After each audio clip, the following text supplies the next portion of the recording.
I hope you're doing well. My name is Liz, and I am a certified nurse midwife as well as a career alchemist. I am here to talk to you all about furthering your Genesis factor and really speaking to not only the actual health, physical, and emotional aspects of fertility and being on the precipice of that edge, but pushing it further into the more sacred, spiritual, and divine aspects of your fertility, especially for women. I also wanted to invite you all to click the link down below, which you can access my 3-part experience page. And this is all about Edge. This is a 3-part experience for women to further actualize through 3 key parts of the villain, the archetype, and the activation. It is an experience that I'm creating for these women, and it's opening soon, so you can find the link down below and get more information. So let's get into what we wanted to talk to each other about today, which is furthering our Genesis factor, specifically from an hoarding, closed, very locked energy into a more open, vibrant, and available energy. Let's get into it. So, like most practitioners, I will tell you there is definitely a science to fertility. There is a science, there is an evidence-based way to map things out, to understand your menstrual cycle, to understand when you're ovulating, when you're not ovulating, when you're having the LH surge, to be available to ovulate. What is the purpose of actually having a period, or what we call menses, right? There is a scientific understanding of this, and there is a very clear guideline that we mostly share to all people who tell us, like, I want to get pregnant. If you came and spoke to me as your healthcare provider and said, I want to get pregnant, the first thing I would tell you is, do you understand your menstrual cycle? And if you tell me, sure, maybe, we'll go through it. And then we'll talk heavily about ovulation, when to be having intercourse through the whole point of ovulation and past that point. And it can take people up to a year. Most people need like 3 to 6 months, usually. And depending on your age, if it takes longer than a year or takes longer than 6 months, then we can introduce the idea of possibly speaking to fertility specialists for more testing, more ultrasounds, more screening, possible diagnostic tools that are used to help create a better foundational picture of what you are, where you are, and what's going on with your health. Also including your partner in that whole aspect of what's going on and what is happening. Cool. Do you see how heavy and heady that is? Do you see how like matter of fact that is? And do you see how a lot of, even when I'm talking about it, you can see a very matter of fact way that I'm speaking to you about it? Because there is a very basic science to it. Very basic science. And yet we as women move around the world as if this basic science is not basic. We make it like over exaggerated and very convoluted to our day-to-day lives, yet is a very basic science. And when it becomes not basic, that's when we're dealing with abnormalities. That's when we're dealing with anomalies. That's when things are not going as to plan. But even then, when things are not going as to plan, there are management plans, there are tools, there are medications, there are whole treatment plans that can be offered to you depending on what the situation is and what your status is, to help you go through that, to then become fertile, if not for a point or a time, or insemination or IUI or IVF or other ARTs that are used, technologies used to help produce a positive pregnancy test for yourself. But even then, it is still very weighty. There's a weight to it that we don't always get to speak about. And in this weight that we don't always get to speak about, it can feel as if things are like not being said. It can feel like, am I missing something? Are you not telling me something? Am I kind of still confused? And there's this big chasm of just gray matter space, right? And this is what most women have to deal with at home, alone, or with their partner, if they have a supportive partner to deal with it, or with their family, or with their friends. This big chasm of Why does it feel like I was given some subpar solutions or I know what I'm doing, yet there's a great unknown? And with this, I logically know, that doesn't always translate to I actually know, right? There will always be a separation between what you mentally and logically understand and have knowledge base of to what you physically, mentally, emotionally, spiritually, and divinely feel comforted in, right? And when there's that disconnect, we then go into doubt. We then go into victimhood. We then go into suppression or detachment or deep anxiety, because the disconnect is I know, I may not feel like I know, or I don't actually feel like I know. But logically, on paper, if you were to give me a pop quiz right now, I know, I understand. And this space is truly an opportunity. This is the greatest opportunity. I feel like this opportunity is probably not always utilized the best, but if you are a focused, high driven, just obsessed with not just even perfection, but like, can I get 1%, if not 2% better? If you're obsessed with progress, right? Maybe not perfection, but progress, this is where you could win. This is where everything flips, where you go from I logically know what I'm doing, but I also have deep knowing that I know what I'm doing. And that marriage of the logical, what we sometimes call the masculine, the heady space that we have very well cultivated and we're bosses at, comes into full communion with this openness and this vastness of not really knowing this, but within the blackness, within the void, there is still a candle of I do know. I do know. I get it. I do know. I see what I'm meant to see. And communion, that communion happens when you are available to seeing the entire progression of the curve, right? But you need two key parts.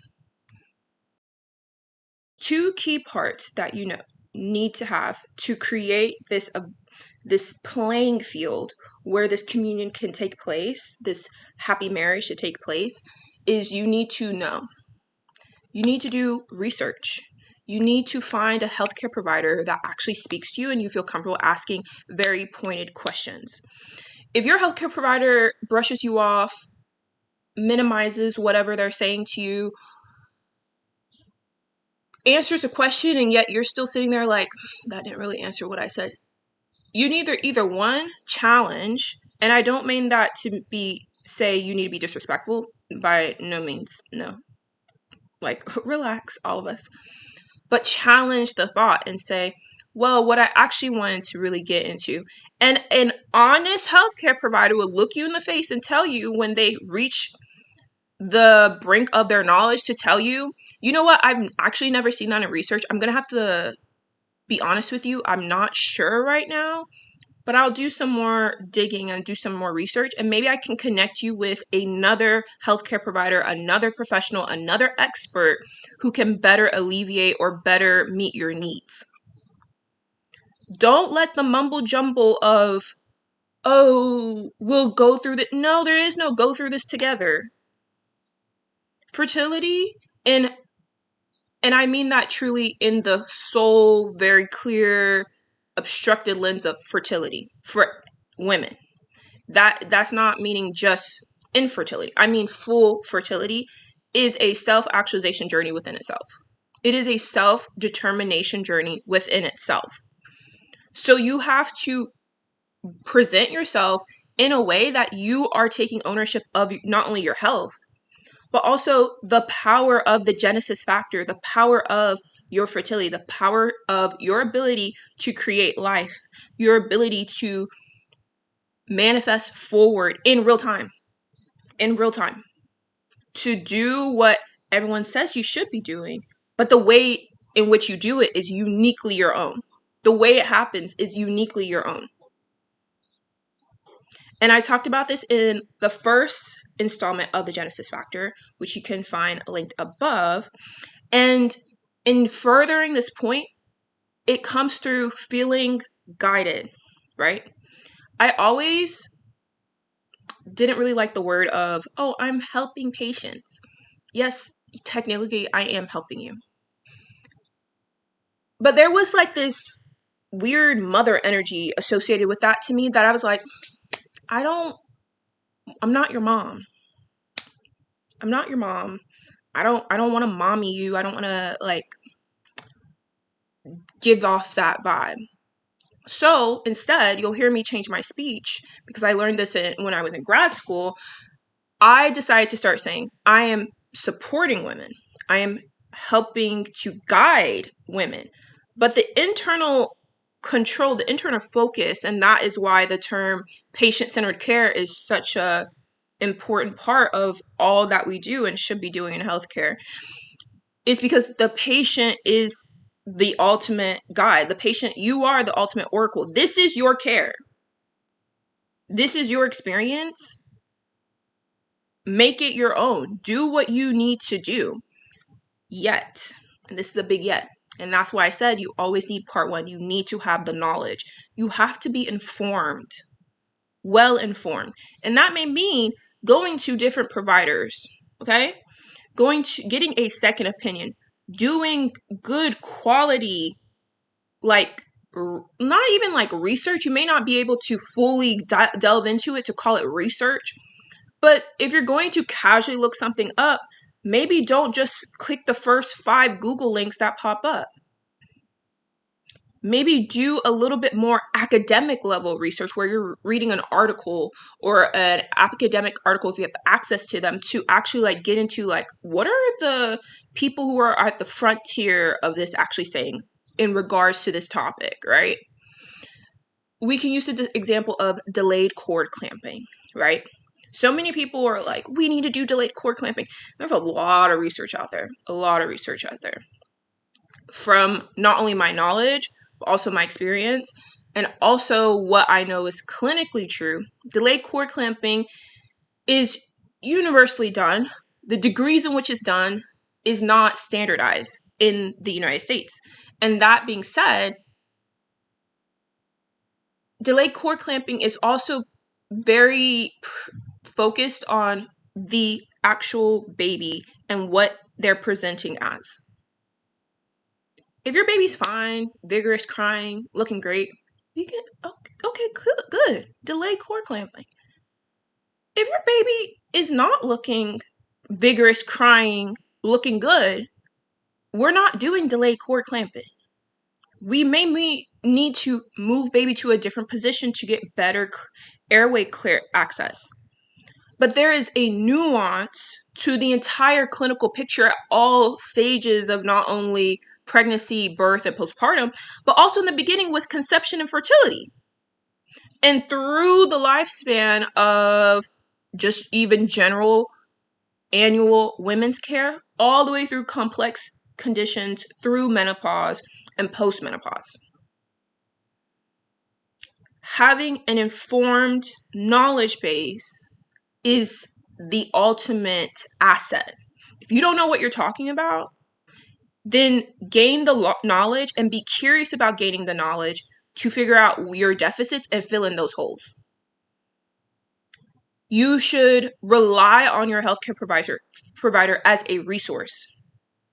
But I do not believe it's in your best interest if you are taking this journey as a both physical, emotional, mental journey, but also a spiritual, divine, deeply integrating, self-actualized story.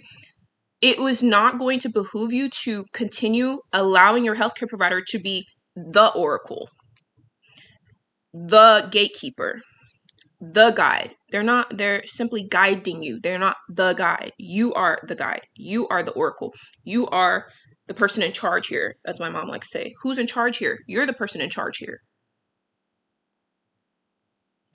Think of your healthcare team like an actual team that you are creating for yourself and you are in charge of this particular aspect or this particular part of the company. This is the team. This is your dream team that you're building. Who is your healthcare people? Do you have a primary? Do you have all the specialists you need? Do you have, outside of healthcare, do you have a coach, a health coach? Do you have a gym that you go to? Do you have an accountability buddy? Like, it's beyond just the scope of, oh, I have a doctor, or I have a midwife, or I have a nurse practitioner or a physician associate that I see. Do you have a team? And remember, you are in charge of the team. You ask for their opinion when you ask for it. Seeking their opinion or seeking their advice or their recommendation out of a state of anxiety of, I don't know what I'm doing. Yes, they will give it to you, but the way that you intake it will be completely different from speaking and asking for that recommendation or seeking their advice from an era of, I'm the oracle, I'm in charge here. Please share with me what you're talking about. And we can hear it in tone. I hear it in tone all the time. The well-informed or wanting to fill in her deficits type of patient who's coming to the visit, sometimes those visits are the best visit and they ask me a plethora of questions and I answer them to the best of my knowledge base and ability. And many times that is a referral patient that I'm like, okay, I will need to connect you with this type of specialist, or you need to also think about these other types of modalities to include in your true plan of management, or I'll reach back out to you in a week. Versus the anxiety ridden of, I need to know the answers now, oh my goodness. And then you tell them from your expertise what's going on, and then it quiets them down for the time being. That's not an empowered state in which you're moving through this fertility journey. No. What's the second thing that you need? And this one is deeply, deeply, deeply personal. You need to know that you're going to run into a state of, I already have the knowledge base. I know enough. I filled in my deficits. I know what I'm doing. Do I have faith that all the knowledge that I've hoarded, right? Do I have faith that it will come together when I apply the management plan, when I apply the treatment plan, when I apply the recommendations, when I apply my own rituals and routines and the things I want to do into it? Do I have the discipline to do it every day? Do I have the attitude to do it every day? Do I have the gut feeling that I should do this beyond just maybe the surface level goal of, I'm working on my fertility, or I'm working on concepting, or I'm working on like my postpartum goals, or I want a healthy pregnancy and I'm pregnant, I just became pregnant. Whatever the goal is, right? There's always deeper goals underneath those goals, right? That is the surface level goal. It's like me going to grad school. The surface level goal was, I want to become a nurse midwife. The deeper goals are the ones that I need to personally uncover. You didn't just become whatever you wanted to do and go to all this school and become well educated to just do that. Every single day, if you allow yourself the opportunity to access those things, you come into new realizations, new depths of, why did you want to become XYZ? Why did you go into this career path? Why did you go into this profession? Why did you choose the person you chose to be in relations with? Why do you have the friends that you have? Why do you do the certain wellness like routines that you do? It's not just, I want to do Pilates. It's deeper than I want to do Pilates. But if you can't see the depth of your goal, then everything I just said is trash. It doesn't apply to you. The depth of your goal. Your goal can be very one-to-one, right? I want to, like for me, I want to become a nurse midwife. That's a one-to-one goal. Okay, go to school, do the requirements, do this, blah, blah, sit for a licensure, take your exam, blah, blah, blah. become a nurse midwife, apply for jobs, work. That's a choo choo choo choo. It may not feel like a choo choo choo choo, but it's a simple train. But there's depth in between every point. And it's deeper than just your emotional reaction to those things. It's deeper than, oh, I'm feeling sad today, so I'm going to like half butt this part of the journey, or half butt this part of the management process. No, going deeper. And when you go deeper, you are enveloped by the darkness of the actual unknown. That you're like going to be sitting there and you're like, I know I started this possibly to like, gain a better understanding of my fertility and gain a better understanding of myself. But what am I actually doing here? What am I actually vying for?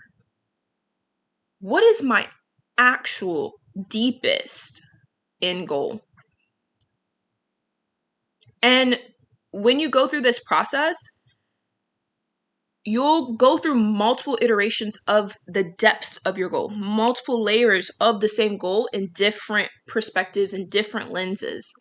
And in being able to interact with them, it not only makes the top goal of, I want to get pregnant, or I want to have a better grasp of my fertility, it adds to it, but it also adds to you. The relationship you have with yourself, the depth you're building with yourself, the ability to sit in the unknown for longer periods of time and not feel lost and not feel confused. And it will slowly start settling like a ripple effect into other areas of your life where you're not as anxious. You're not as overwhelmed. You still don't know. You still don't know what's happening, what's going on. You still may not know all the answers, right? But there is a slow, resounding, like, almost like a soft velvet, like, landing pad that's like slowly placed on the entire situation. That you're like, I may not know. I may not really care to know. I know I must really know that maybe, like that will be important to know. But I don't have this crippling, desperado energy to know right now. I can not know for a little bit longer. I can not know and continue with my life and still continue with the plan. I cannot know and know that whatever someone's telling me, the recommendation that I'm receiving is good quality information because they're on my team. I clearly hired them for a good job here and I trust their expertise. And I may not be as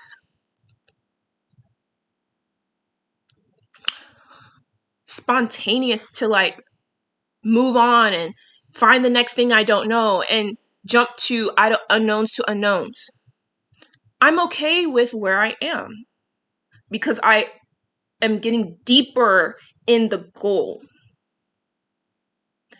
When you access these deeper parts of yourself through naturally goal setting, and I'm using the landscape of fertility in this whole process because it's probably one of the deepest areas that you could access, and yet we kind of just let it slip away and assume that it's all going to be fine. And then when it's not going fine, it's like a tornado of eruption and everything's not well. And then we're going through the speed of light to get something that we thought we had, but we don't have anymore.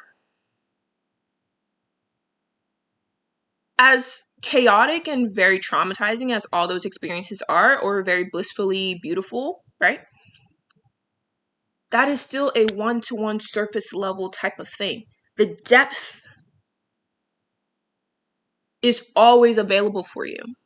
And that is the gray zone. Asking why again, asking why again, asking why a fourth time. And that's just something that you can use in your journal too. Like if you have a journal, right? Ask yourself, put a one-to-one goal about your fertility, about your conception, about whatever regarding your health as a woman. Write a one-to-one goal, a basic goal. And then ask yourself, why is this goal important to me? Like, what about this goal is really coming up? And then you'll probably write something like very, like, a little bit cuter, a little bit more like, oh, okay. Then ask yourself again, why? Why is this goal important to me? Like, what is the bigger picture? And then you'll probably start talking about your family history and what like your mom said, or what your aunt happened to her, or what happened to your sister-in-law, and what happened to your best friend in college, right? Ask why again. And you're going to start running into, now you're entering like that inner selfish, inner villain, inner dark, like, well, because I just want to, I deserve to know. Why can't I also do that? Keep asking why.